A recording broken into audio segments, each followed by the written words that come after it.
శ్రీగురుభ్యో నమః. సమస్త సన్మంగళాని భవంతు. వివాహ ప్రాముఖ్యత గురించి గత 2 భాగాలుగా వింటూ ఉన్నారు. తృతీయ సంచికలో ఈ వివాహం తంతు గురించి, తలంబ్రాలు ఎందుకు పోసుకుంటారు, అలాగే మాంగళ్య ధారణ, వీటి గురించి సావధానంగా వినండి, శ్రమనుకోకుండా.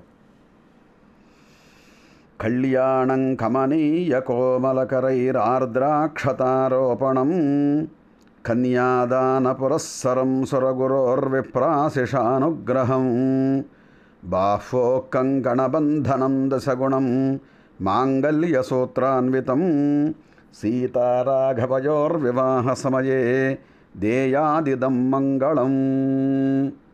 వివాహ సమయంలో అల్లుడు యొక్క కాళ్ళు మామగారు కడుగుతూ ఉంటారు. వయసులో పెద్దవారైనప్పటికీ కూడా అక్కడ నారాయణ స్వరూపంగా విష్ణుమూర్తి వారి యొక్క భావించుకుని లక్ష్మీనారాయణ స్వరూపంగా ఇరువురికి కూడా కాళ్ళు కడిగి ఆ తర్వాత మిగిలిన తంతంతా కూడా చేస్తూ ఉంటారు.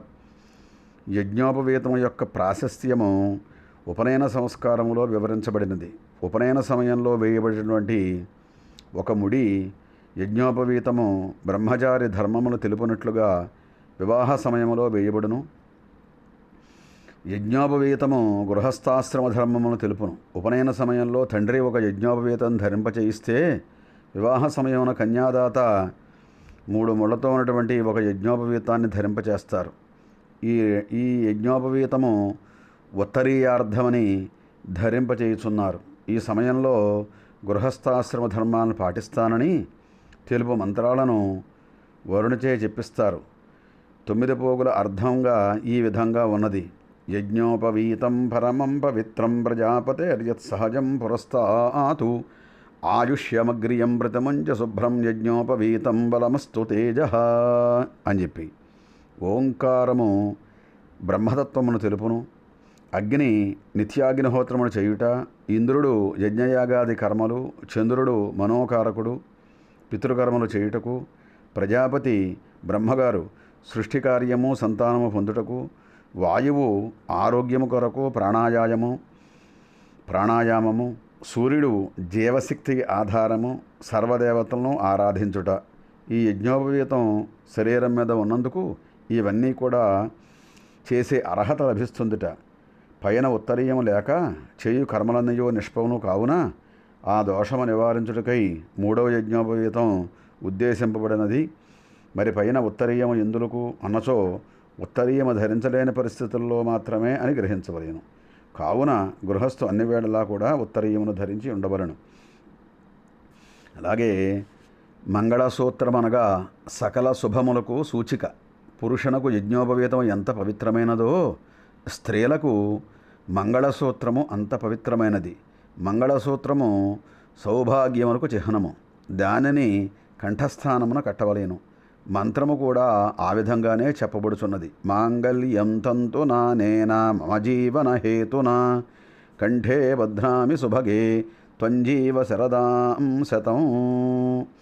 నా జీవనానికి హేతువైనటువంటి ఈ సూత్రాన్ని నీ కంఠమున బద్ధము అనగా కట్టుచున్నాను, నీవు 100 సంవత్సరములు జీవించు అని చెప్పి ఇక్కడ ఒక విషయాన్ని గమనించాలి.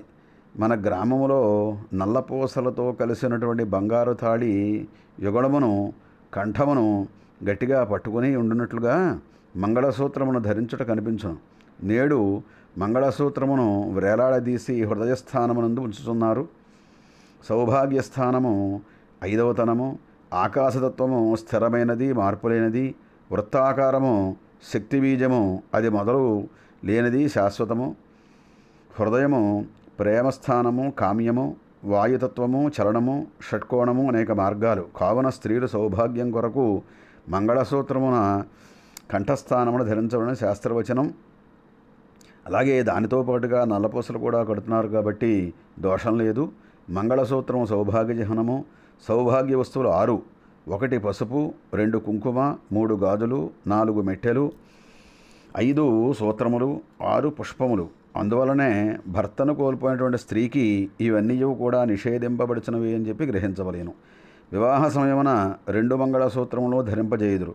1 పుట్టింటి వారిది, 2వది అత్తంటి వారిది. అనగా ధర్మాచరమున రెండు కుటుంబముల వారికి కూడా ఎటువంటి అపఖ్యాతి రాకుండా ప్రవర్తించుట అని భావన. మంగళసూత్రమును మూడు ముళ్ళు బంధముతో పోల్చుదురు, అనగా మూడు ముళ్ళు వేయుదురు. ఒక ముడి ఈ స్థూల శరీరముచే వేయబడుచున్నది, రెండవ ముడి సూక్ష్మ శరీరముచే, మూడవ ముడి కారణమ శరీరముచే వేయబడుచున్నది. అందువలన దురదృష్టవశాత్తు భర్తను కోల్పోయినటువంటి స్త్రీ భర్త భౌతికముగా లేకపోయినను సూక్ష్మ కారణ శరీరములతో బంధములతో మిగిలి ఉండును. అందువలనే మన పూర్వులు స్త్రీకి పునర్వివాహమును నిషేధించిరి. తలంబ్రాలు అనగా క్షత అనగా విరుగునది, అనగా అశాశ్వతము. అక్షత అనగా విరుగనది, మార్పు చెందనది. శాశ్వతము అక్షతలు అనగా పసుపు రాసిన బియ్యం. బియ్యమునకు అధిపతి చంద్రుడు, చంద్రుడు మనఃకారకుడు. ఇద్దరూ ఒకే మనస్సు కలవారై శాశ్వతమైనటువంటి ఆనందమును పొందుచు అని అక్షంతలు నూతన వధువులపై చల్లి ఆశీర్వదించుట జరుగుతున్నది. ఈనాటి సంతోషమును శాశ్వతముగా ఉంచుకుంటాము అనే అర్థములో వధూవరులు తలంబ్రాలు తలపై బియ్యము పోసుకొనుట ఆచారముగా ఉన్నది. కొన్ని ప్రాంతాల్లో పసుపుతో కలిగిన బియ్యం, మన ప్రాంతాల్లో బియ్యము కడిగి ఆరపోసినటువంటి ఆ బియ్యములో మంగళసూత్రధారణ పూజా కార్యక్రమం చేసి తదనంతరం ముత్యాలు కలిపి పోసుకోవడం. పాణిగ్రహణము అనగా పాణిని అనగా చేతిని గ్రహణము పట్టుకొనుట అని అర్థము.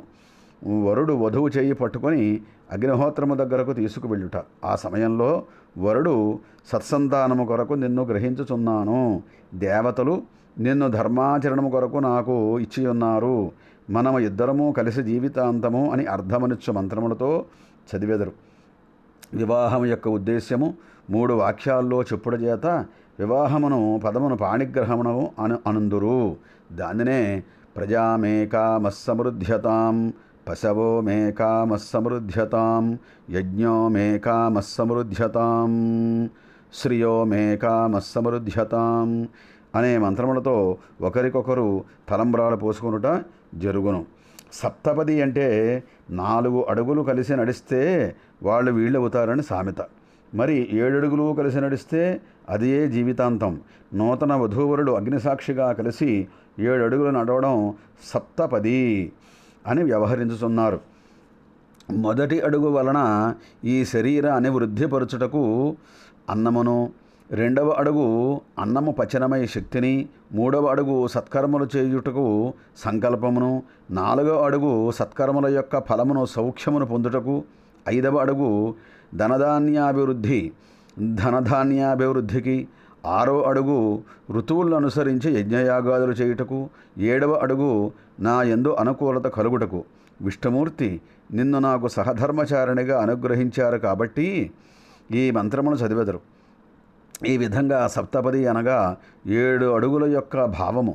సప్తపది అనంతరమే స్త్రీ యొక్క గోత్రము భర్త యొక్క గోత్రముగా మారుచున్నది. అరుంధతి నక్షత్ర దర్శనం.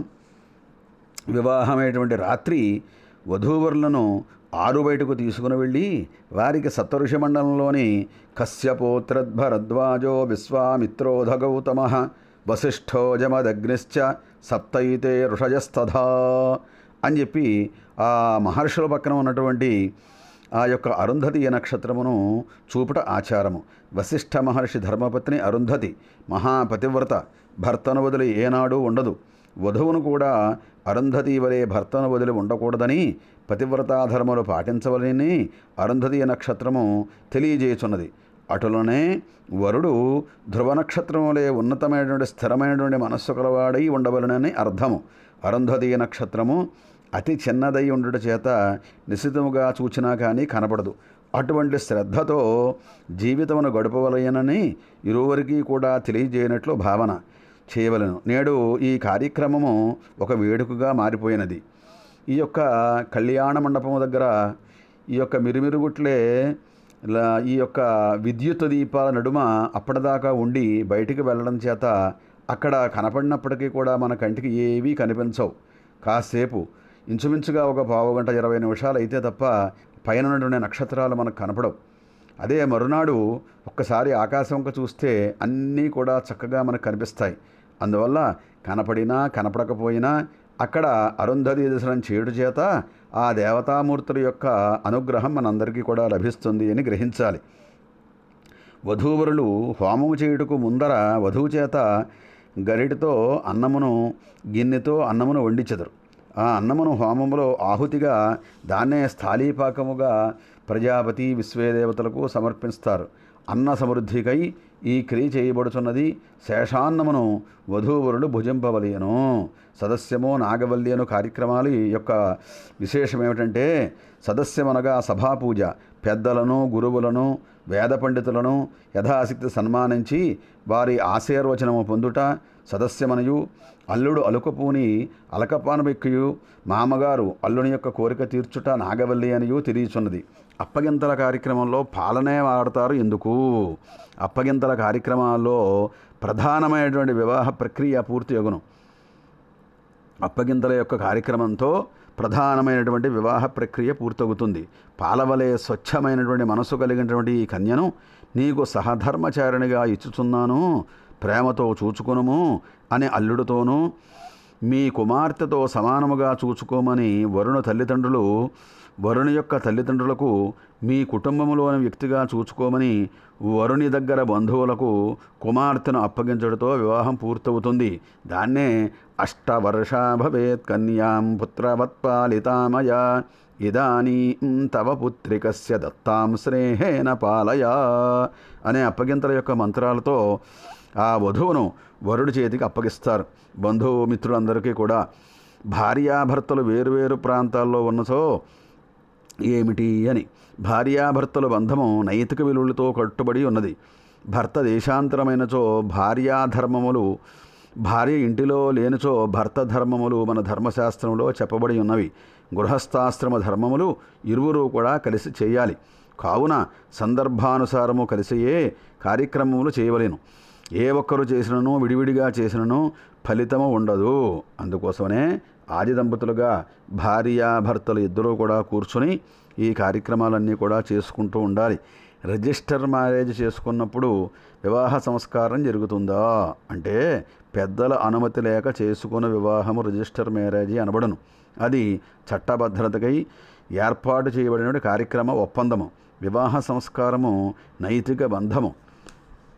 ఆ వివాహ సంస్కారం యొక్క అర్థము తెలియక ఈ విధమైనటువంటి వివాహాలు జరుగుతున్నవని చెప్పి భావించాలి. దీనివలన కన్యాదాత మరియు వారి వంశం వారు కూడా కన్యాదాన ఫలాన్ని కోల్పోతున్నారు.